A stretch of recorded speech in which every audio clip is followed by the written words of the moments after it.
Welcome to CJ TV. CJ టీవీలో ప్రతిరోజు మనం సినిమా వార్తలు క్రమం తప్పకుండా చూస్తున్నాం కదా. ఇదే క్రమంలో ఈరోజు ప్రముఖ దినపత్రికల్లో వచ్చినటువంటి సినిమా పేజీ వార్తలు ఏంటో చూసేద్దాం. మీకు అందరికీ ముందుగా తప్పకుండా ఇప్పటివరకు ఎవరైతే సబ్స్క్రైబ్ చేసుకోలేదో వాళ్ళు ఖచ్చితంగా సబ్స్క్రైబ్ చేసుకోండి. అలానే మీ యొక్క కామెంట్ కూడా తెలియజేయండి. బెల్ ఐకాన్ని క్లిక్ చేయడం ద్వారా మా నోటిఫికేషన్ని పొందండి. నేను మీ శ్రీనివాస్ వాలి, మీరు చూస్తున్నారు సీజే టీవీ. ముందుగా ఈనాడు సినిమా పేజ్. ఆశలన్నీ ఆగస్టు పైనే. సో ఆగస్టులో ఎక్కువ సినిమాలు రాబోతున్నాయి అనేది ఇక్కడ స్పెషల్గా రాశారు. తెలుగు చిత్రసీమ సెకండ్ హాఫ్ ప్రారంభంలోనే షాక్ తగిలింది. సరైన విజయాలు లేక జూలై నెల వెలవెలబోయింది. ఈ నేపథ్యంలో ఇప్పుడు ఆశలన్నీ ఆగస్టు పైనే పడ్డాయి. ఓవైపు 100 కోట్ల బడ్జెట్తో ముస్తాబైన భారీ చిత్రాలు, మరోవైపు వైవిధ్యభరితమైన కథలతో సిద్ధమైన చిన్న మీడియం రేంజ్ సినిమాలు బాక్సాఫీస్ బరిలో అదృష్టాన్ని పరీక్షించేందుకు సిద్ధమయ్యాయి. మరి వీటిలో హిట్టు మాట వినిపించి చిత్రసీమకు కల తెచ్చేవన్నీ, భారీ వసూలు రికార్డులు తిరగవేసేవన్నీ అన్నది సినీ ప్రియులు ఆసక్తికరంగా చూస్తున్నారు. ఆగస్టు నెల అనువాద చిత్రాలు సార్ మేడంతో స్వాగతం పలికారు. విజయ్ సేతుపతి, నిత్యా మేనన్ ఈ ఇద్దరు జంటగా నటించిన ఈ సినిమా ఇప్పటికే తమిళంలో విడుదలై మంచి ఆదరణ దక్కింది. ఈ నేపథ్యంలో దీన్ని ఈ నెల 1న తెలుగు ప్రేక్షకుల ముందుకు తీసుకురాగా మిశ్రమ స్పందన బాక్సాఫీస్ బరిలో నిలబడే ప్రయత్నం చేస్తుంది. ఈ నెల 1న తెలుగు ప్రేక్షకుల ముందుకు రానుండగా మిశ్రమ స్పందనతో బాక్సాఫీస్ బరిలో నిలబడే ప్రయత్నం చేస్తుంది. ఈ రెండో వారంలో హాస్య నటులు ప్రవీణ్, వైవాహర్ష ప్రధాన పాత్రలు నటించిన బకాసుర రెస్టారెంట్ థియేటర్లో అదృష్టం పరీక్షించుకోనుంది. హంగర్ థ్రిల్లర్ అనే కొత్త కాన్సెప్ట్తో రూపొందిన చిన్న చిత్రం ఇది. వినోదానికి పెద్దపీట వేసినట్లుగా ప్రచార చిత్రాలను బట్టి అర్థమవుతుంది. థియేటర్లో ఆ కామెడీ పండిందంటే హిట్ మాట వినిపించే అవకాశం ఉంది. మరి అది సాధ్యమవుతుందో లేదో తెలియాలంటే ఈ నెల 8 వరకు వేచి చూడాల్సిందే. అదే రోజున బన్ బటర్ జామ్, మాతృ అనే 2 అనువాద చిత్రాలు థియేటర్లో రానున్నాయి. మరి అవి ప్రేక్షకుల దృష్టిని ఏ మేరకు ఆకర్షిస్తాయో చూడాలి. ఇక చవితి బరిలో గెలిపేవరదో, మాస్ జాతర 1, పరద 2 సినిమాలు రాబోతున్నాయి. ఈ నెల చివరి వారం నుంచి వినాయక చవితి సందడి మొదలుగా దానికి 4-5 రోజుల ముందు నుంచే థియేటర్లో కొత్త చిత్రాల అల్లరి వినిపించనుంది. ఈ నెల 22న అనుపమ పరమేశ్వరన్ పరదాతో పాటుగా నరేష్ అగస్య మేఘాలు చెప్పిన ప్రేమకథ అనే మరో చిన్న సినిమా థియేటర్లోకి రానుంది. వీటితో అనుపమ సినిమాపై ప్రేక్షకుల నుంచి మంచి అంచనాలే ఉన్నాయి. సినిమా బండి ఫేమ్ ప్రవీణ్ కండ్రేగుల దీని దర్శకత్వం వహించారు. దర్శన రాజేంద్రన్, సంగీత తదితరులు ముఖ్య పాత్రలు పోషించారు. ఈ విభిన్న సోషల్ డ్రామా కథాంశంతో రూపొందిన ఈ చిత్రం సినీ ప్రియుల అంచనాలను అందుకుంటుందా లేదా చూడాలి. ఇక అగ్ర హీరో రవితేజ మాస్ జాతరతో పాటు నారా రోహిత్ సుందరకాండ గణేష్ చతుర్థి సందర్భంగా ఈ నెల 27న థియేటర్లో సందడి చేరున్నాయి. ఈ చిత్ర విజయాలపై ఇద్దరు హీరోలు చాలా ఆశలై పెట్టుకున్నారు. ఇటీవలే రవితేజ నుంచి వచ్చిన చిత్రాలన్నీ ఆశించిన ఫలితాలు అందుకోలేకపోయాయి. ఈ నేపథ్యంలోనే తనకు బాగా అచ్చొచ్చిన మ్యాక్స్ యాక్షన్ కథతో శక్తివంతమైన పోలీస్ పాత్రతో ప్రేక్షకుల్ని అలరించేందుకు సిద్ధమయ్యారు. దీన్ని కొత్త దర్శకుడు భాను భోగవరపు తెరకెక్కించారు. ఇప్పటికే విడుదలైన టీజర్ పాటలకు ప్రేక్షకుల నుంచి మంచి ఆదరణ దక్కింది. దీంతో ఈసారి రవితేజ హిట్టు మాట వినిపించడం పక్కా అన్న ధీమా అందరిలోనూ కనిపిస్తోంది. ఇక ఇటీవలే భైరవంతో సినీ ప్రేక్షకులు పలకరించిన నారా రోహిత్కు అదేమంతా కలిసి రాలేదు. ఈ నేపథ్యంలోనే ఇప్పుడు ఆయన సోలో హీరోగా నటించిన సుందరకాండపై చాలా నమ్మకాలు పెట్టుకున్నారు. ఇది రోహిత్ 20వ సినిమా. ఒక యువకుడి జీవితంలో 2 దశల్ని ఆవిష్కరించే విభిన్నమైన ప్రేమకథతో రూపొందింది. మరి ఇది ప్రేక్షకులను ఎలా కనెక్ట్ అవుతుందో వేచి చూడాలి. సో ఇది ఈ నెలలో మనకి ముఖ్యంగా ఆగస్టు నెల గురించి పరదా 1ను రవితేజ సినిమా సంబంధించి ప్రత్యేకంగా చెప్పుకోవాలి. రవితేజ సంబంధించిన మాస్ జాతర మీద మాత్రం హై ఎక్స్పెక్టేషన్స్ అయితే ఉన్నాయి. పరదా కూడా కొద్దిగా డిఫరెంట్ స్టోరీ. టిల్లు స్క్వేర్లో అనుపమ పరమేశ్వరన్ చేసినటువంటి బోల్డ్ క్యారెక్టర్ తర్వాత అనుపమ మీద ఒక క్రేజ్ అయితే ఏర్పడింది. ఒకప్పుడు అంతకుముందు వరకు కూడా ఒక సాంప్రదాయ దుస్తులు కనిపించేటువంటి అనుపమ పరమేశ్వరన్ టిల్లు స్క్వేర్లో lip to lip kiss scene కానివ్వండి, దాంట్లో నెగిటివ్ రోల్తో ఉన్నటువంటి ప్రధానమైన పాత్రలు చేసి అందరినీ ఆదరించింది. దాంతో ఈ అమ్మాయి అన్ని రకాల క్యారెక్టర్స్ చేస్తుంది అన్నట్టుగా జాన్లో మైండ్ సెట్ కూడా అనుపమ పరమేశ్వరన్ కొద్దిగా ఆ యాంగిల్ని చూస్తూ మొదలుపెట్టారు. దాంతో ఈ పరద అంటే మనకు అర్థమవుతుంది, పరదా జాడ్ను ఉండే ఆడవాళ్లకు సంబంధించినటువంటి ఏదో లాగా ఉంది. సో గతంలో ఆమె ఒక షార్ట్ ఫిల్మ్ కూడా చేశారు. సో ఇలాంటిదే కొద్దిగా కాంట్రవర్సీ ఉండేటువంటి సబ్జెక్ట్ తోటి మగవాళ్ళు వేరే ఆడవాళ్ళతో పోయినట్టుగా నీ భార్య కూడా పోతే తప్పేంటి అన్నట్టుగా నాకు ఆ కోరిక ఉందని చెప్పేటువంటి ఒక ఆసక్తికరమైనటువంటి తోటి తనతో ఒక షార్ట్ ఫిల్మ్ కూడా వచ్చింది. అది చాలా పాపులర్ అయింది. వీలుంటే ఒకసారి మీరు కూడా చూడండి. ఒక డిఫరెంట్ కాన్సెప్ట్తో వచ్చింది. చాలా బాగుంది. చిత్రీకరణ కూడా చాలా అద్భుతంగా ఉంది. సో అటువంటి కాన్సెప్ట్ తోటే బహుశా పరదా కూడా ఉన్నట్టుగా అనిపిస్తుంది. అంటే లేడీ ఓరియంటెడ్ సబ్జెక్టు. పరదా చాటు ఉండే ఆడవాళ్ళు వాళ్ళ యొక్క భావోద్వేగాలు ఎలా ఉంటాయి అనేది చూపించే చిత్రంగా మనం దీన్ని అనుకోవచ్చు. సో ఈ 2 సినిమాలు మాత్రం ఈ నెలలో చాలా ఎక్స్పెక్టేషన్స్లో ఉన్నటువంటి సినిమాలు ఈ 2 కూడా అనుకోవచ్చు. సో వారం ఒకటి ఉంది, కూలీ ఒకటి ఉంది 14వ తారీఖున. సో ఈ నెల చాలా సినిమాలు ఉన్నాయనేది ఈ యొక్క ఆర్టికల్ యొక్క ఉద్దేశం. ఇకపోతే నా పాట వింటూ పిల్లలు అన్నం తింటున్నారు అంటుంది మిల్కీ బూటీ తమన్నా. చూద్దాం ఏంటో. ప్రేక్షకులు సినిమాలను పోవచ్చేమో కానీ పాటలను ఖచ్చితంగా గుర్తుంటారని అంటుంది అందాల తార తమన్నా. వైవిధ్యమైన కథలతో నటిస్తూనే ప్రత్యేక పాటలతో కుర్ర కారుని ఉరువు తొలగిస్తుంది భామ. ఇటీవలే ఆజ్ కీ రాత్ అంటూ శ్రీ 2లో ఆడి పాడిన సంగతి తెలిసిందే. తాజాగా ఓ ఇంటర్వ్యూలో పాల్గొన్న ఆమె ఈ గీతం గురించి కొన్ని ఆసక్తికర విషయాల్ని పంచుకుంది. నేను ఒక ప్రాజెక్టుకు సంతకం చేసేటప్పుడు దాని ద్వారా నాకు వచ్చే డబ్బు గురించి ఆలోచించను. నేను చేస్తున్న పని ప్రేక్షకులపై ప్రభావం చూపిస్తుందా లేదా అనేది నా దృష్టిలో పెట్టుకుంటా. పాట, నటన, సినిమా ఇలా ఏదో ఒక విధంగా నేను చేస్తున్న పని ప్రేక్షకుల జీవితాన్ని తాకడం ముఖ్యం. ఇటీవలే చాలామంది తల్లులు నాకు ఫోన్ చేసి ఆచి రాత్ పాట పెడితేనే తమ పిల్లలు ఆహారం తింటున్నారని చెప్పారు. ఇందులో ఆందోళన పడాల్సిన అవసరం ఏమీ లేదు. ఎందుకంటే పిల్లలకు సాహిత్యం అర్థం కాదు, కానీ వాళ్ళు సంగీతం వింటూ ఎంజాయ్ చేస్తూ అన్నం తింటున్నారని చెప్పుకొచ్చింది తమన్నా. నిజంగా ఐటమ్ సాంగ్స్లో మనం చూసాం. రజనీకాంత్ సినిమాలో కూడా నువ్వు కావాలయ్యా పాట ఎంత పాపులర్ అయిందో మనం విన్నాం. అలానే హిందీలో వచ్చేసేమో ఆజ్ కా రాత్ అనేటువంటి ఒక పాట, శ్రీ 2లో వచ్చినటువంటి పాట కూడా బాగా పాపులర్ అయింది.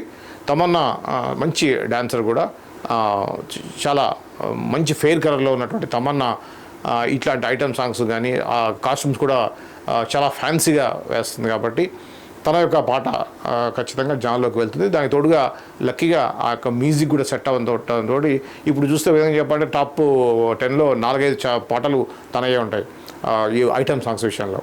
సో కాబట్టి తమన్నా ఏమంటుందంటే పిల్లలు కూడా పాటలు వింటూ తింటున్నారు అన్నారు. దాంతోపాటు ఇంకొకటి ఇచ్చేదంటే దానిలో తప్పేం లేదు. ఎందుకంటే ఆజ్కి రాత్ అనేది కొద్దిగా మాస్ మీనింగ్ వచ్చే ఐటమ్ సాంగ్ అయినప్పుడు కూడా ఆ యొక్క పాటలు లిరిక్స్ పిల్లలకు అర్థం కాకపోయినా కూడా ఆ మ్యూజిక్ బాగుండటం వల్ల ఆ పిల్లలు ఆ విధంగా అట్రాక్ట్ అవుతున్నారు అని చెప్పుకొచ్చింది తమన్నా. 3వ భాగము ఉంది. అబ్బో మలో బాంబేసాడా. కాంతారా చిత్రంలో జాతీయ స్థాయిలో మెరిశారు రిషబ్ శెట్టి. ఇప్పుడు ఆ సినిమాలో ప్రీక్వెల్గా కాంతారా చాప్టర్ 1 సిద్ధమైన సంగతి తెలిసిందే. రిషబ్ హీరోగా నటిస్తూ స్వయంగా తెరకెక్కించిన ఈ చిత్రాన్ని హోంబలే ఫిలిం సంస్థ నిర్మించింది. ప్రస్తుతం నిర్మాణాంతర పనుల్లో ఉన్న ఈ సినిమా అక్టోబర్ 2న థియేటర్లకు రానుంది. ఈ నేపథ్యంలో ఇప్పుడు ఆయన చిత్రానికి సంబంధించిన మరో ఆసక్తికర విషయం బయటకు వచ్చింది. ఈ ఫ్రాంచైజీలో 3వ భాగాన్ని రూపొందించేందుకు సన్నాహాలు చేస్తున్నట్లుగా సమాచారం. ఇది కాంతారాకు సీక్వెల్గా ఉండనున్నట్లు తెలిసింది. దీనికి సంబంధించిన రిషబ్కు నిర్మాణ సంస్థ మధ్య ఇప్పటికే ఒప్పందాలు కుదిరినట్టు తెలుస్తుంది. అయితే ఇది సెట్స్ పైకి వెళ్ళడానికి చాలా సమయం పట్టనుంది. ప్రస్తుతం రిషబ్ శెట్టి చేతిలో ఉన్న చిత్రాలు పూర్తయ్యాకే ఈ 3వ భాగం మొదలయ్యే అవకాశం ఉంది.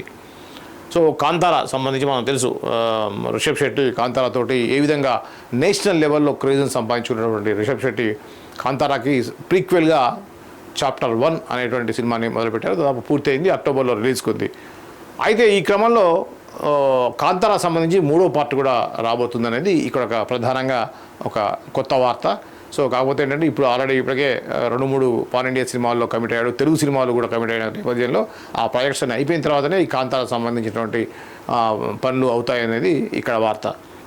మహావతార్ నరసింహను పవన్ చూడాలని కోరుకుంటున్న అల్లు అరవింద్.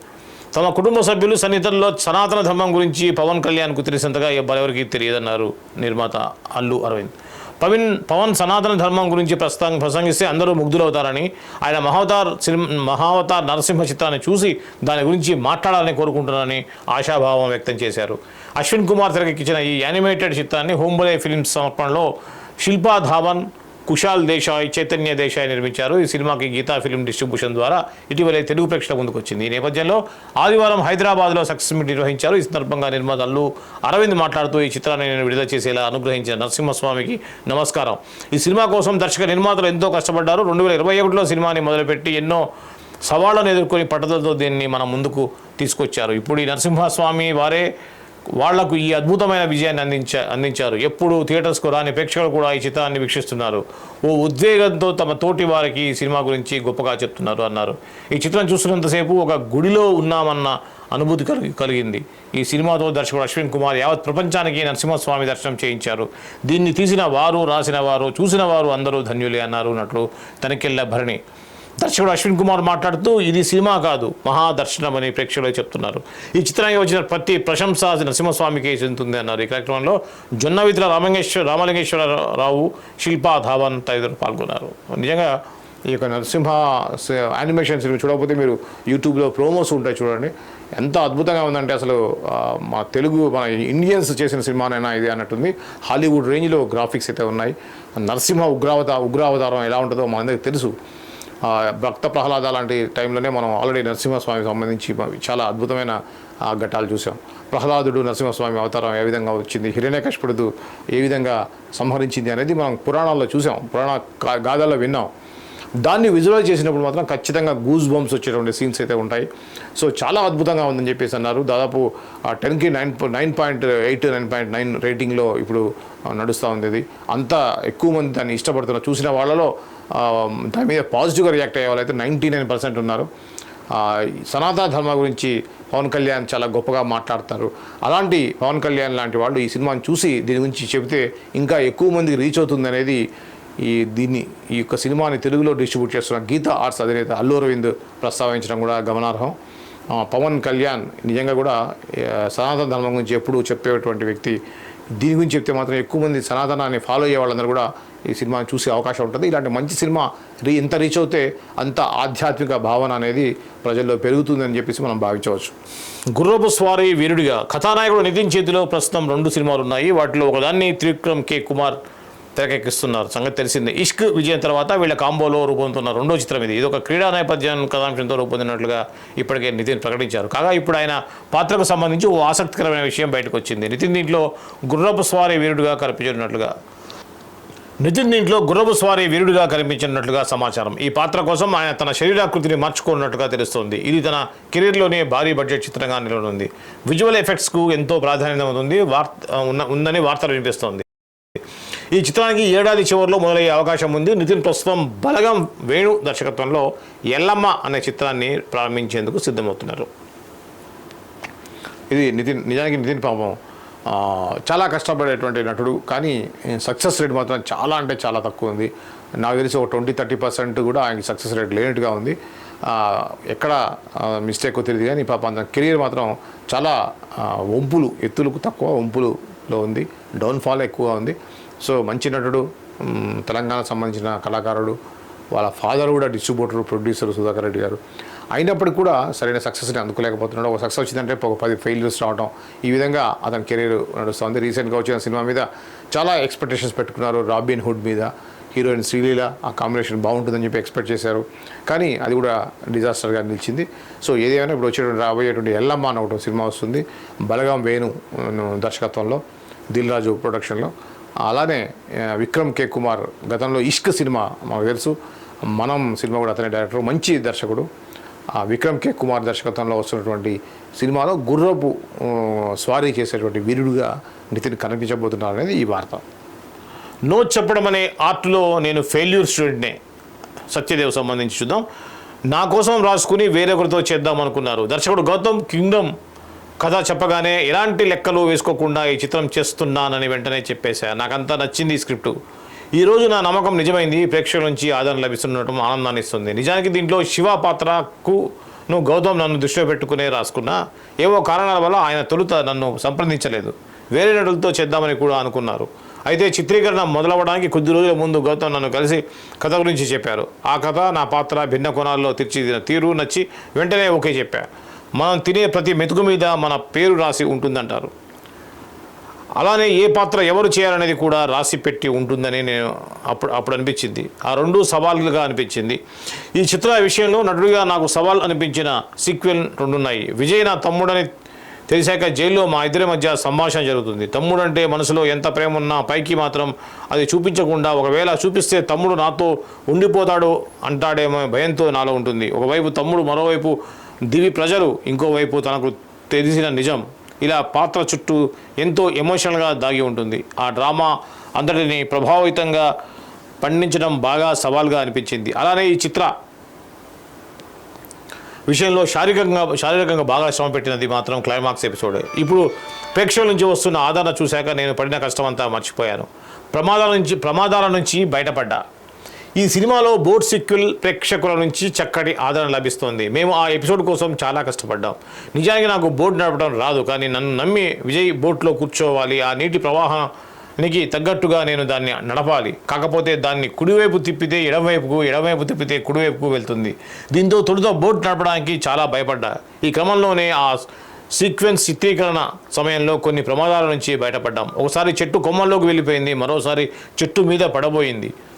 దీంతో బాగా ప్రాక్టీస్ చేసి విజయవంతంగా బోట్ నడిపా. అదే నా ప్రాధాన్యత. అయితే పొలం పనులు చేసుకునేవాడిని. నేను నో చెప్పడం అనేది ఆర్ట్లో ఫెయిల్యూర్ స్టూడెంట్నే. ఎదుటి వాళ్ళను ఒప్పించకుండా ఆ మాట చెప్పడం కోసం చాలా కష్టపడుతుంటా. కేవలం డబ్బు కోసమే సినిమాలు చేయాలని నేనైతే అనుకోవట్లేదు. ఒకవేళ అదే నా ప్రాధాన్యత అయితే వెళ్ళి పొలం పని చేసుకుంటా, కానీ సినిమాలు చేయను. ప్రస్తుతం నేను చేసిన అరేబియన్ కడలి వెబ్ సిరీస్ ఈ నెల 8న అమెజాన్ ప్రైమ్లో విడుదల కానుంది. ఫుల్ బాటిల్ అనే సినిమా విడుదలకు సిద్ధంగా ఉంది. వెంకటేష్ మహా దర్శకత్వంలో ఓ చిత్రం చేస్తున్నా. ఆరంభం ఫేమ్ అజయ్ నాగ్తోనూ ఓ సినిమా చేయనున్న మరో 2 చిత్రాలు సంతకాలు చేశా. ఇది సత్యదేవ్. ఇప్పుడు మనకున్న ఫ్యూచర్ క్యారెక్టర్ ఆర్టిస్టులో సత్యదేవ్ని మనం ప్రధానంగా చెప్పుకోవచ్చు. అంటే వర్ధమాన క్యారెక్టర్ ఆర్టిస్ట్ అని చెప్పవచ్చు. ఎందుకంటే ఈ యొక్క ప్రకాష్ రాజ్, రావు రమేష్ ఇలా ఇప్పుడు ఏదైతే ప్రధానంగా క్యారెక్టర్ ఆర్టిస్ట్ చేస్తున్నారో వాళ్ళకి ఏమాత్రం తీసిపోని నటన సత్యదేవ్ సొంతం అని చెప్పవచ్చు.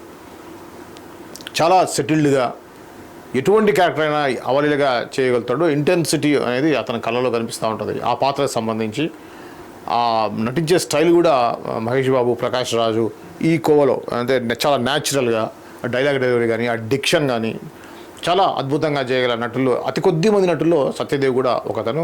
పక్కా తెలుగు వ్యక్తి. సో కాబట్టి ఫ్యూచర్లో మనకి ఒక మంచి క్యారెక్టర్ ఆర్టిస్ట్గా మనం సత్యదేవ్ని తీసుకోవచ్చు. హీరో క్యారెక్టరే కాకుండా ఇప్పుడు రీసెంట్గా కింగ్డమ్లో హీరోకి అన్నగా అద్భుతమైన పర్ఫార్మెన్స్ ఇచ్చారు. అతను పర్ఫార్మెన్స్ ఇచ్చినట్టు డోకాలేదు. సో విజయ్తో కలిసి నటించిన అనేక సీన్లలో అద్భుతమైన పర్ఫార్మెన్స్ ఇచ్చారు సత్యదేవ్. సత్యదేవ్ కళ్ళతోటే హావభావాలు పలికించగల అతి తక్కువ మంది నటుల్లో సత్యదేవ్ కూడా ఒకడు. సో సత్యదేవ్ ఇచ్చినటువంటి ఇంటర్వ్యూ ఆల్రెడీ మీకు చదివి వినిపించాను. సో అతను చెప్పేది అదే, డబ్బుల కోసం కాదు, ఓ మంచి క్యారెక్టర్ చేయాలనే ఉద్దేశంతో నేను చేస్తూ ఉంటాను అనేది ఈ యొక్క ఇంటర్వ్యూలో తెలియజేశారు. ఇక సంతోషం ఫిలిం అవార్డు సంబంధించి సురేష్ కొండేటి నిన్న జరిగినటువంటి ఒకటి. సంతోషం సౌత్ ఇండియన్ త్వరలో ఏపీలోను ఫిలిం అవార్డ్స్ వేడుక. మురళీమోహన్. సంతోషం సౌత్ ఇండియా ఫిలిం అవార్డ్స్, సంతోషం ఓటీటీ అవార్డ్స్ 2025 వేడుకను ఈ నెల 16న హైదరాబాద్లో జరగనుంది. ఈ మేరకు ఈ అవార్డ్స్కు సంబంధించిన కర్టన్ రైజర్స్ కార్యక్రమాన్ని ఇటీవల హైదరాబాద్లో జరిగింది. నటుడు మురళీమోహన్, నిర్మాత కెఎస్ రామారావు, ఏడిది రాజా తదితరులు ముఖ్య అతిథులుగా పాల్గొన్నారు. ఈ సందర్భంగా నటుడు మురళీమోహన్ మాట్లాడుతూ 24 ఏళ్లుగా అవార్డుల వేడుక చేస్తున్న ఏకైక మ్యాగజైన్ సంతోషం. సురేష్ కొండేటి ఒక్కడు ఎంతో కష్టపడి ఇన్నేళ్లుగా ఈ వేడుకను చేస్తున్నారు. తెలంగాణలో 10 ఏళ్ల తర్వాత గద్దర్ అవార్డులు ఇచ్చారు. త్వరలో ఏపీలోనూ ఫిలిం అవార్డులు ఇవ్వనున్నారు. సూర్య చంద్రుల గ్రహణం పట్టినంత మాత్రాన వారికి ఏం కాదు, అలానే ఏవో కష్టాలు వచ్చినందుకు సురేష్ ఏం కాదు అన్నారు. 2002లో తొలి సంతోషం అవార్డులు వేడుకలో నాగార్జున ఇది ఫిలింఫేర్ అవార్డుల పేరు తెచ్చుకోవాలన్నారు. ఆయన మాట మీద నేను కనీసం 25 ఏళ్ళు ఫిలిం అవార్డులు ఇవ్వాలని లక్ష్యంగా పెట్టుకున్నా. ఇది 24వ సంవత్సరం. అందరి ప్రోత్సాహం వల్లే ఇంత సుదీర్ఘ ప్రయాణం చేయగలుగుతున్నా అన్నారు. ఈ అవార్డుల కార్యక్రమంలో శ్రీ విజయ వారాహి మూవీ సంస్థ స్పాన్సర్స్గా వ్యవహరిస్తున్నారు. ఇది సురేష్ కొండేటికి సంబంధించిన సంతోషం ఫిలిం అవార్డ్స్. నిజానికి కూడా తెలుగులో ఈ రేంజ్లో అవార్డ్స్ చేసిన వాడు వేరే వాళ్ళు లేరని చెప్పాలి. ఎందుకంటే కంటిన్యూగా 24 ఇయర్స్ నుంచి కూడా కొద్దిగా గ్రాండ్గానే అవార్డ్స్ ఇస్తుంటారు. మన ఫిలింఫేర్ అవార్డు రేంజ్లో రావాలని చెప్పేసి మొదటి సంవత్సరంలో నాగార్జున గారు కోరుకున్నారు. అదేవిధంగా నేను 25 సంవత్సరాలు ఇది కంటిన్యూగా చేద్దాం అనుకున్నా. ఇది 24వ సంవత్సరం అన్నారు. ఎంతో కష్ట నష్టాలకి స్పాన్సర్స్ దొరక్క, ఖర్చులు ఎక్కువయ్యి, సో ఇవి జరుగుతూ ఉంటాయి. ఇట్లాంటి అన్నిటి కూడా అధిగమించి సురేష్ కొండేటి ఈరోజు 24 సంవత్సరాలు చేయబోతున్నారు. All the best Suresh Kondeti గారు. సో ఇలాంటి అవార్డు ఫంక్షన్లు ఇంకా ఇదే అవార్డు 25 కాదు 50 సంవత్సరాలు మీరు కంటిన్యూగా చేయాలని చెప్పేసి మేము కూడా కోరుకుంటాం. Wish you all the best. వేతనాలు 30% పెంపునకు అంగీకరిస్తేనే చిత్రీకరణలో పాల్గొంటాం. Telugu film industries employees federation కీలక నిర్ణయం. Telugu film industries employees federation కీలక నిర్ణయం తీసుకుంది. తాము కోరినట్లుగా నిర్మాతల వేతనాన్ని 30% పెంచి ఇవ్వాల్సిందే అని పట్టుబడుతుంది. ఈ రోజు నుంచి అలా ఇచ్చేందుకు అంగీకరించిన నిర్మాతల సినిమాల చిత్రీకరణలోనే పాల్గొంటానని కార్మిక సంఘాల నాయకులు ఫెడరేషన్ తేల్చెప్పింది. పెంచిన వేతనాల్ని కూడా ఏ రోజుకు ఆ రోజు చెల్లించాలని డిమాండ్ చేసింది. నిర్మాతలు 30% వేతనం పెంచి ఇస్తామనే ఒప్పందాన్ని ఫెడరేషన్ ద్వారా యూనియన్కు తెలియజేసిన తర్వాతే చిత్రీకరణకు వెళ్లాలని, అప్పటిదాకా ఫిల్మ్ ఫెడరేషన్కు సభ్యులెవరూ సినిమాలు, వెబ్ సిరీస్ చిత్రీకరణలో హాజరు కాకూడదని నిర్ణయించింది. ఈ మేరకు ఆదివారం జరిగిన ఫెడరేషన్ సర్వసభ్య సమావేశంలో నిర్ణయం తీసుకున్నట్లుగా ప్రకటించింది. వేతనాల పెంపు అంశంపై కోఆర్డినేషన్ కమిటీ చైర్మన్లుగా సయ్యద్ హ్యూమాన్ వీరశంకర్ నియమించినట్లుగా ఈ సందర్భంగా ప్రకటించారు. కార్మికుల వేతనాల పెంపు విషయంలో కొన్ని రోజులుగా ఫిల్మ్ ఫెడరేషన్, ఫిల్మ్ ఛాంబర్ మధ్య చర్చలు జరుగుతున్న సంగతి తెలిసిందే. ఇక ప్రస్తుతం ఫెడరేషన్ తీసుకున్న ఈ నిర్ణయం నేపథ్యంలో ఈరోజు జరగాల్సిన అల్లరి నరేష్ కొత్త సినిమా ప్రారంభ వేడుక వాయిదా పడింది. ఫెడరేషన్ పక్షపాతంగా వ్యవహరిస్తుంది తెలుగు ఫిల్మ్ ఛాంబర్. సినీ కార్మికులకు 30% వేతనాల పెంపునకు డిమాండ్ చేస్తూ ఫెడరేషన్ తీసుకున్న నిర్ణయాన్ని తెలుగు ఫిల్మ్ ఛాంబర్ ఖండించింది. ఫెడరేషన్ పక్షపాతంగా వ్యవహరిస్తుందని అంది. ప్రస్తుత చట్టాల ప్రకారం నైపుణ్యం ఉన్న వారికి, లేని వర్గాలకు ఇప్పటికీ కనీస వేతనం కంటే ఎక్కువ చెల్లిస్తున్నామని తెలిపింది. ఫెడరేషన్ సృష్టిస్తున్న అంతరాయం నిర్మాణంలో ఉన్న చిత్రాలకు భారీ నష్టాన్ని కలిగిస్తుందని పేర్కొన్నారు. ఈ సమస్యకు స్థిరమైన పరిష్కారం సాధించేందుకు ఛాంబర్ సంబంధిత అధికారులతో చర్చలు చేస్తుందని, అప్పటిదాకా నిర్మాతల కార్మిక సంఘాలతో ప్రత్యేక ఒప్పందాలు చేసుకోకుండా ఛాంబర్ జారీ చేసే నిర్దేశాలను ఖచ్చితంగా అనుసరించాలని తెలిపింది. శాశ్వత పరిష్కారం కోసం, మెరుగైన భవిష్యత్తు కోసం మనమంతా ఐక్యతతో ఉండాలని నిర్మాతలకు పిలుపునిచ్చారు. సో అంటే ఈ రోజు నుంచి కదా, సో ఈరోజు నుంచి సినిమాలు బంద్. ఆ 30% ఎవరైతే పెంచడానికి అంగీకరించారో వాళ్ళ సినిమాలే చేస్తా అనేది ఇక్కడ ఫెడరేషన్ చెప్పేటువంటి విషయం. అదేవిధంగా ఇక్కడ ఫిలిం ఛాంబర్ చెప్పేది ఏంటంటే స్కిల్డ్, అన్స్కిల్డ్, సెమీ స్కిల్డ్ అలా రకరకాలుగా ఉంటారు. అందరికీ ఒకే వేతనం కాకుండా నిర్దిష్టమైనటువంటి ఒక శాశ్వత పరిష్కార దిశగా ఈ యొక్క సమస్యకి పరిష్కారం ఆలోచించాలని చెప్పారు. అది కూడా సబుగానే ఉంది. సో ఏదో 1,00,000, 2,00,000, 5,00,000 పెట్టి కార్డు తీసేసుకొని పొద్దున పోయి సాయంత్రంగా వచ్చేసరికి 1,500, 2,000 మాకు ఇవ్వాల్సిందే అని అడగడం కూడా కరెక్ట్ కాదు. స్కిల్డ్ వాళ్ళని, అన్స్కిల్డ్ వాళ్ళని సపరేట్గా ఇవ్వడం అనేది అది సరైన నిర్ణయం. క్వాలిటీ అవుట్పుట్ రావాలంటే అలా ఉండాలి. చాలామంది మేనేజర్లు, చాలామంది ఆ యొక్క దానికి సంబంధించినటువంటి ఎవరైతే ఉన్నారో కోఆర్డినేటర్స్ ఏం చేస్తారంటే ఒక 10 మంది కావాలంటే 5గురిని స్కిల్డ్, ఒక 5గురిని అన్స్కిల్డ్ని పంపించేసి వాళ్ళకి ఫుల్ ఫెడరేషన్ రూల్ ప్రకారం వస్తుంది తీసుకొని వీళ్ళకి ఇవ్వడం మాత్రం తక్కువ ఇస్తూ ఉంటారు. ఇలాంటివి కూడా జరుగుతుంటాయి. నిజంగా కష్టపడే వాళ్ళకి తక్కువ వస్తుంటాయి, ఆ మీడియేటర్స్కి ఎక్కువ వస్తూ ఉంటాయి. ఈ మీడియేటర్షిప్ అనేది కూడా తగ్గించాలని చెప్పేసి గతంలో కూడా చాలామంది కోరుకున్నారు. అయినప్పుడు కూడా ఇది తప్పదు. మేనేజర్స్ అని చెప్పేసి కోఆర్డినేటర్స్ వ్యవస్థ అనేది సినిమా ఇండస్ట్రీలో చాలా ఎక్కువగా ఉంది. సో దీని మీద కూడా ఫెడరేషన్ దృష్టి పెట్టి నిజంగా కష్టపడే నిజంగామైనటువంటి కళాకారులకి ఆ యొక్క లబ్ధి చేకూరే విధంగా చేయాలని చెప్పేసి మనం కూడా కోరుకుందాం. ఏమైనా డిఫరెంట్ ఉన్నాయి దీంట్లో? ఇన్ని ఫోన్ కాల్స్ నాకు ఎప్పుడు రాలేదు. సత్యదేవ్ ఇది ఆల్రెడీ మనం చూసేసాం. ఇక్కడ తండ్రిగా చాలా గర్వపడుతున్నా అనేది ఒకటి మనకి ఇక్కడ ఉంది. సో ఇది చూద్దాం. సుకుమార్, ఇది ప్రారంభం మాత్రమే. నీకోసం సుకృత ఇంకా ఎన్నో కలలు వేచి ఉన్నాయి. నేను ఎప్పుడూ నీ పక్కనే ఉండి నిన్ను ప్రోత్సహిస్తూ ఉంటాను. ఇవాళ నీ చిరునవ్వు నాకు ఎప్పటికీ గుర్తుండిపోయే అవార్డు అంటూ కుమార్తె సుకృతి వేణిని ఉద్దేశించి దర్శకుడు సుకుమార్ ఓ ఎమోషనల్ పోస్ట్ని ఇన్స్టాగ్రామ్లో షేర్ చేశారు. ఇటీవల ప్రకటించిన 71వ జాతీయ చలనచిత్ర అవార్డుల్లో ఉత్తమ బాలనటి అవార్డుకి గాంధీ తాత చెట్టు చిత్రానికి గాను సుకృతి వేణి ఎంపికైన విషయం తెలిసిందే. పద్మావతి మల్లాది దర్శకత్వంలో తబితా సుకుమార్ సమర్పణలో నవీన్ ఎర్నేని, యలమంచిలి రవిశంకర్, శేష సింధూరరావు నిర్మించిన ఈ సినిమా జనవరి 24 విడుదలైంది. ఇక కూతురికి జాతీయ అవార్డు దక్కిన సందర్భంగా సుకుమార్ షేర్ చేసిన పోస్టులో, నువ్వు ఉత్తమ బాలనటిగా జాతీయ అవార్డు ఎంపిక అయ్యావని విన్నప్పుడు నాకు నోట మాట రాలేదు. నా ప్రయాణంలో కొన్ని అవార్డులు దక్కడం నా అదృష్టం, కానీ ఈ అవార్డు నా హృదయాన్ని తాకింది. గాంధీ తాత చెట్టు సినిమాలో నా సొంత కూతుర్ని చూస్తున్నాననే విషయాన్ని మర్చిపోయాను. నువ్వు ఆ పాత్రలో అమ్మాయిలా మారిపోయావు. నీ తండ్రిగా నేను గర్వపడుతున్నాను అని పేర్కొన్నారు. ఇది ఒక నిజంగా ఒక మంచి మూమెంట్ ఒక తండ్రికి. ఎందుకంటే నేషనల్ అవార్డు, ఇండియాలో నేషనల్ ఫిలిం అవార్డు అనేది అంత మామూలు విషయం కాదు. అలాంటిది ఒక బాలనటిగా చేసినటువంటి సుకృతికి ఈ యొక్క award, national best child artist award రావడం కూడా ఎంతో గ్రేట్. ఎందుకంటే ఫస్ట్ సినిమా అది కూడా సుకుమార్ వైఫ్ దాన్ని సమర్పించారు. అంటే వాళ్ళు కూడా వన్ ఆఫ్ ద ప్రొడ్యూసర్గా ఉన్నటువంటి ఈ యొక్క గాంధీ తాత చెట్టు అన్నప్పుడు నేను ఫస్ట్ అనుకున్నా ఏంటి డిఫరెంట్ కాన్సెప్ట్ ఉందా ఏంటని. దీనికి జాతీయ అవార్డు వచ్చేసరికి చాలామంది ఇంకా చూస్తారు, ఓటీటీలో ఉంటుంది కాబట్టి ఎక్కువ మంది దీన్ని చూస్తారు. దాంట్లో తన పర్ఫార్మెన్స్ ఎలా ఉంది ఏంటనేది కూడా జనానికి అర్థమవుతుంది. ఒక ఇండియా గర్వించదగ్గ దర్శకుల్లో ఒక్కడైనటువంటి సుకుమార్ తన కూతుర్ని కూడా సినిమా రంగంలోకి తీసుకురావటం, అది కూడా బెస్ట్ చైల్డ్ ఆర్టిస్ట్గా మొదటి సినిమాకి అవార్డు రావటం, ఎంతైనా కూడా సుకుమార్ గారి యొక్క రేంజ్కి తగ్గటువంటి సినిమాని నటనని సుకృతి ప్రదర్శించిందని చెప్పుకోవచ్చు. ఏదేమైనా కూడా సుకృతికి ఆల్ ద బెస్ట్. ఫ్యూచర్లో ఇంకా ఎన్నో సినిమాలు ఇండియా గౌరవించదగ్గేటువంటి నటన నుంచి రావాలని, అద్భుతమైన సినిమాలు చేయాలని చెప్పేసి సీజే టీవీ తరఫున నేను కూడా కోరుకుంటున్నాను. ఇంకా అంతే, దీనిలో పెద్ద కొత్త ఐటమ్స్ ఏం లేవు. ఇంకా నెక్స్ట్ వెలుగు దినపత్రికలో ఏమైనా ఉన్నాయో చూద్దాం. దీంట్లో యువతను మార్చే దిశగా దేశం దేవర 2 ఇదొక కొత్త న్యూస్ చూద్దాం. దేవర 2 ఎన్టీఆర్ హీరోగా కొరటాల శివ రూపొందించిన దేవర చిత్రం గతేడాది ప్రేక్షకుల ముందుకు వచ్చి సూపర్ హిట్ టాక్ని అందుకుంది. పార్ట్ 2కు లీడ్ను ఇస్తూ ముగింపు ఇవ్వడంతో దేవర 2 ఎప్పుడు స్టార్ట్ అవుతుందా అని ఎన్టీఆర్ అభిమానులు ఆసక్తిగా ఎదురు చూస్తున్నారు. తాజాగా ఈ సినిమాకి సంబంధించి క్రేజీ అప్డేట్ వచ్చింది. వచ్చే ఏడాది జనవరి ఎండింగ్లో ఈ సినిమాను స్టార్ట్ చేసేలా ప్లాన్ చేస్తున్నారట. ఇప్పటి వరకు Koratala Shiva script work, pre production పనుల్లో బిజీగా ఉన్నారని తెలుస్తుంది. జాన్వీ కపూర్ హీరోయిన్గా, సైఫ్ అలీ, మలయాళ నటుడు షైన్ టామ్ చాకో కీలక పాత్ర పోషించనున్న ఈ చిత్రాన్ని ఎన్టీఆర్ ఆర్ట్స్, యువసుధ ఆర్ట్స్ బ్యానర్పై సుధాకర్ మిక్కిలినేని నిర్మించనున్నారు. అనిరుద్ధ్ సంగీతాన్ని అందిస్తున్నారు. ఇదిలా ఉంటే హృతిక్ రోషన్తో కలిసి ఎన్టీఆర్ నటించిన హిందీ చిత్రం వార్ 2 ఆగస్టు 14న విడుదల కానుంది. మరోవైపు ఎన్టీఆర్ ప్రస్తుతం ప్రశాంత్ రెడ్డి దర్శకత్వంలో డ్రాగన్ చిత్రంలో నటిస్తున్నారు. డిసెంబర్ చివరికల్లా ఈ చిత్రాన్ని పూర్తి చేస్తున్నారు. సో దేవర గురించి చూసాం మనం. దేవర అద్భుతమైనటువంటి సక్సెస్ని సాధించింది. ఎన్టీఆర్ కెరీర్లో ఒక డిఫరెంట్ మూవీగా డ్యూయల్ రోల్లో ఆల్రెడీ ఫస్ట్ పార్ట్లోనే సెకండ్ పార్ట్కి లీడ్ ఇచ్చేసి వదిలిపెట్టారు. సో దాని మీద మంచి అంచనా అయితే ఉన్నాయి. దీన్ని 2 అనేది కూడా త్వరలో ప్రారంభం కాబోతుంది అనేది ఇది ఎన్టీఆర్ అభిమానులకి ఒక గుడ్ న్యూస్ అని చెప్పవచ్చు.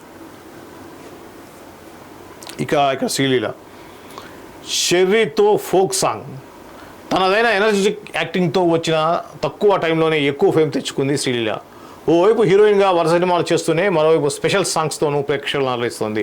ఇప్పటికే పుష్ప 2లో కిసిక్ అంటూ కుర్రకారును మెప్పించిన శ్రీలీల మరోసారి తనదైన స్పెషల్ డ్యాన్స్ మూమెంట్స్తో మెస్మరైజ్ చేయడానికి రెడీ అవుతోంది. రామ్ చరణ్ హీరోగా బుచ్చిబాబు సానా రూపొందిస్తున్న పెద్ది చిత్రంలో స్పెషల్ సాంగ్లో శ్రీలీల కనిపించనుంది. మ్యూజిక్ డైరెక్టర్ ఏఆర్ రెహమాన్ ఈ మూవీ కోసం స్పెషల్ ఫోక్ సాంగ్ను డిజైన్ చేశారట. ఓ ఫేమస్ జానపద పాటను రీమిక్స్ చేయబోతున్నారని, ఆ పాటను ఫోక్ సింగర్ పెంచల్ దాస్తో పాడించనున్నారట. అలాగే ఈ సాంగ్లో శ్రీలీల ప్రత్యేక ఆకర్షణగా నిలవనుందని తెలుస్తోంది. త్వరలోనే సాంగ్ చిత్రీకరణ జరగనుందని తెలుస్తోంది. జాన్వీ కపూర్ హీరోయిన్గా నటిస్తుండగా శివరాజ్ కుమార్, జగపతి బాబు, దివ్యేందు శర్మ ముఖ్య పాత్ర పోషిస్తున్నారు. మైత్రి మూవీ మేకర్స్, సుకుమార్ రైటింగ్స్ నిర్మాతలు. ఇది శ్రీలీల సంబంధించింది. మనం చూసే పుష్ప 2లో కిసక్ అనే సాంగ్ తోటి మెరిసినటువంటి శ్రీలీల బేసికల్గా మంచి డ్యాన్సరు. ఏఆర్ రెహమాన్ మ్యూజిక్లో వస్తున్నటువంటి ఈ యొక్క పెద్ది సినిమాలో ఒక జానపద అంటే ఫోక్ సాంగ్లో కనిపి ఉన్నారు. ఫోక్ సాంగ్ అనేది మనకి అర్జున్ సినిమా గుర్తొస్తుంది. మనకి జెంటిల్మెన్లో అద్భుతమైనటువంటి ఫోక్ సాంగ్స్ ఉన్నాయి. అలానే ఒక్కడులో కూడా చాలా అద్భుతమైన సాంగ్స్తో అలరించారు. సో ఈ నేపథ్యంలోనే ఏఆర్ రెహమాన్ పెద్ది సినిమాకి చేయబోయే ఫోక్ సాంగ్లో శ్రీలీల అద్భుతమైన తన నృత్యంతో అలరించన్నారు అనేది మనకి ఈజీగా అర్థమవుతుంది. ఇది పెద్దికి సంబంధించిన, శ్రీలీలకు సంబంధించిన కొత్త అప్డేట్. ఇక ఆంధ్రజ్యోతిలో కూడా ఇంకేమైనా కొత్త వార్తలు ఏమో చూసే ప్రయత్నం చేద్దాం. వేతనం పెంపు ఒకటి, నవ్వుల పండగ, యువత, ఇదేదో కొత్త చూద్దాం. కొరియోగ్రాఫర్ కృష్ణపై ఫోక్సో కేసు. టాలీవుడ్లో మరో లైంగిక ఆరోపణల కేసు నమోదైంది. మైనర్ బాలికపై లైంగిక దాడి చేశాడన్న ఆరోపణపై కొరియోగ్రాఫర్ కృష్ణ మాస్టర్ను పోలీసులు అరెస్ట్ చేశారు.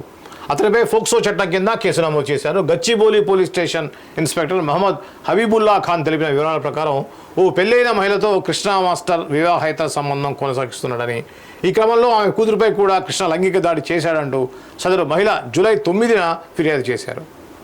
దీంతో గచ్చిబౌలి పోలీసులు అతనిపై ఫోక్సో కేసు నమోదు చేశారు. కోర్టులో హాజరుపరిచి అనంతరం రిమాండ్కు తరలించారు.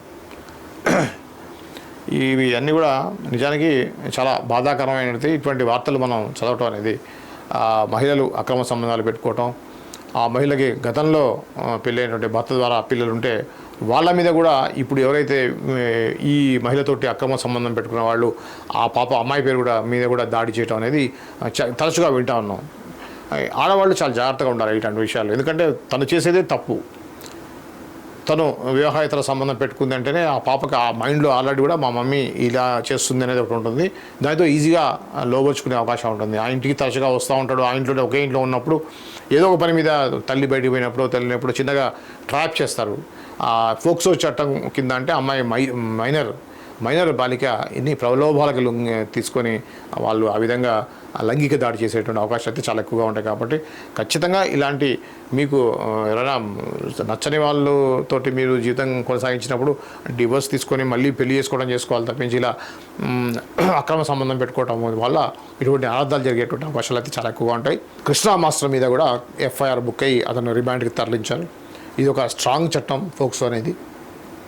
దీని నుంచి అంత ఈజీగా కాదు దాని నుంచి బయటపడటం అనేది. కాబట్టి చాలా జాగ్రత్తగా ఉండాలని చెప్పేసి ముఖ్యంగా ఈ సినిమా ఇండస్ట్రీలో గ్లామర్ ఇండస్ట్రీలో అమ్మాయిలు తక్కువ ఏజ్లో రావడం అనేది కూడా కొద్దిగా కంట్రోల్ చేసుకోవాలి. అలా వచ్చిన నేపథ్యంలో కూడా తోడు పెద్దవాళ్ళు ఉండాలి. లేకుంటే ఇట్లాంటి అనర్థాలు జరిగే అవకాశాలు అయితే ఎక్కువగా ఉంటాయి.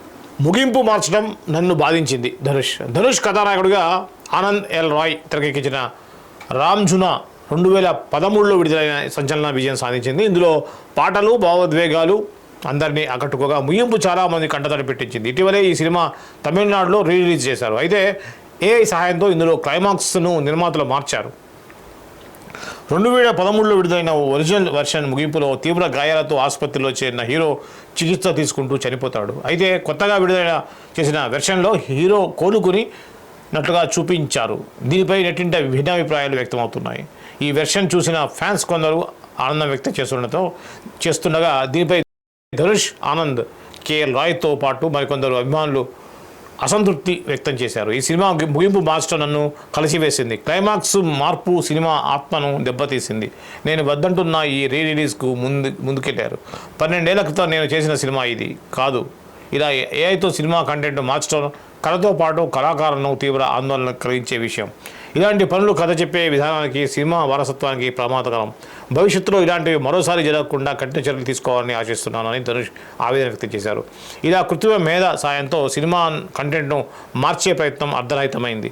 12 ఏళ్లుగా ఈ సినిమాను తమ హృదయాల్లో పదిలంగా దాచుకున్న అభిమానులు నమ్మకాన్ని వమ్ము చేయడమే అని ఆనంద్ ఏ రాయ్ విమర్శించారు. రామ్జునా అనేటువంటి సినిమా ధనుష్ కెరీర్లో ఒక మంచి సినిమా. 2013లో రిలీజ్ అయింది. 12 సంవత్సరాల క్రితం రిలీజ్ అయినటువంటి ఈ సినిమా క్లైమాక్స్లో హీరో చనిపోతాడు. అయితే ఇప్పుడు వచ్చినటువంటి ఏ టెక్నాలజీ తోటి ఆ యొక్క క్లైమాక్స్ పార్ట్ వరకు చనిపోయే అన్నటువంటి క్యారెక్టర్లో వితౌట్ ఆ ధనుష్ యొక్క పర్మిషన్ లేకుండా, అతను వద్దన్నా కూడా అతనితో యాక్ట్ చేయించకుండా ఏ సహాయంతో బెడ్ మీద ఉన్నటువంటి ధనుష్ కోలుకున్నట్టుగా చూపించారు. సో అంటే చాలామంది అంటే ఆ ఎండింగ్ బాధతోటి క్లైమాక్స్ యాంటీ క్లైమాక్స్ లాగా అయిపోతుంది, హీరో చనిపోవడం అనేది అనే ఉద్దేశంతో వాళ్ళు మార్చేట్టుగా ఉన్నప్పటికి కూడా దాని మీద ప్రాపర్గా పర్మిషన్స్ తీసుకోవాలి, షూట్ చేయాలి. ఏఐ తోటి మార్చుకుంటూ పోతే గతంలో వచ్చిన సినిమాలు చాలా సినిమాలు మళ్ళీ రిలీజ్ చేసేటప్పుడు కొన్ని సీన్స్, కొన్ని పాటలు, కొన్నింటిని మార్చేయచ్చు. అలా మార్చడం అనేది నిజానికి క్రియేటివిటీకి ప్లస్ ఇంకోటి నటులు ఒప్పుకున్నప్పుడు యాక్ట్ చేసింది వేరు, వాళ్ళని వాడుకొని వాళ్ళ యొక్క ఫేస్ని వాడుకొని ఏఐ చేయడం అనేది సరైన విధానం కాదు. దీనికి కూడా కొత్త చట్టాలు రావాలి. లేకుంటే చాలా సినిమాలు ఈ విధంగా మార్చేసుకుంటూ ఓటీటీలో కొన్ని మార్పులు చేసి, కొన్ని సీన్లు యాడ్ చేసి, ఉన్న సీన్లు డిలీట్ చేసి ఇలాంటి సంఘటనలు జరిగి ఆ యొక్క సినిమాకు సంబంధించిన దాన్ని దెబ్బతీసే అవకాశం ఉంటుంది. దాంట్లో నటించిన నటీనటులు కూడా ఆత్మాభిమానాన్ని దెబ్బతీసినట్టు అవుతుంది. వాళ్ళు ఒక సీన్ ఒక విధంగా సీన్ను ఒప్పుకొని చేస్తే ఆ సీన్ దాని వ్యతిరేకంగా దాన్ని వాళ్ళు మార్చేసి ఏఐ ద్వారా హీరోలతోటి నటీనటులతో సంబంధం లేకుండా చేయటం అనేది ఖచ్చితంగా ఇది ఒక విధంగా కళాకారులను అవమానించటంగానే మనం ఫీల్ అవ్వచ్చు. అదే విషయాన్ని ధనుష్ కూడా తెలియజేశారు. సో ఇది ధనుష్ సంబంధించినటువంటి సినిమా తాజా విషయాలు. సో దాదాపుగా మనం అన్ని పేపర్లు కూడా కవర్ చేసాం. అన్నింటిలో కూడా ఉన్నాయి వాటి ప్రధానమైనటువంటి న్యూస్ ఏది ఉందో అవన్నీ కూడా మనం మీకు చెప్పడం జరిగింది. ఇలాంటి న్యూస్ అప్డేట్స్ని ఎప్పుడు కూడా ఛానల్లో చూస్తూ ఉండండి. ఆదరిస్తున్న ప్రేక్షకులందరికీ ధన్యవాదాలు. నిన్న మేము ఇచ్చినటువంటి లైవ్ని వేలాదిగా చూసి అందరూ కూడా ఎంతో ఎంకరేజ్ చేశారు, కామెంట్స్ కూడా తెలియజేశారు. తప్పకుండా మీరు ఇలాంటి వాటిని మీరు ఎంకరేజ్ చేయండి. అలానే సబ్స్క్రైబ్ చేయని వాళ్ళు ఉంటే సబ్స్క్రైబ్ చేసుకోండి. అలానే కింద ఉన్నటువంటి బెల్ ఐకాన్ని క్లిక్ చేయడం ద్వారా మా నోటిఫికేషన్స్ని పొందండి. మీరు చూస్తున్నారు సీజే టీవీ. నా పేరు శ్రీనివాస్ వాలి. రేపటి ఎపిసోడ్లో మళ్ళీ కలుద్దాం. అంతవరకు చూస్తూనే ఉండండి సీజే టీవీ.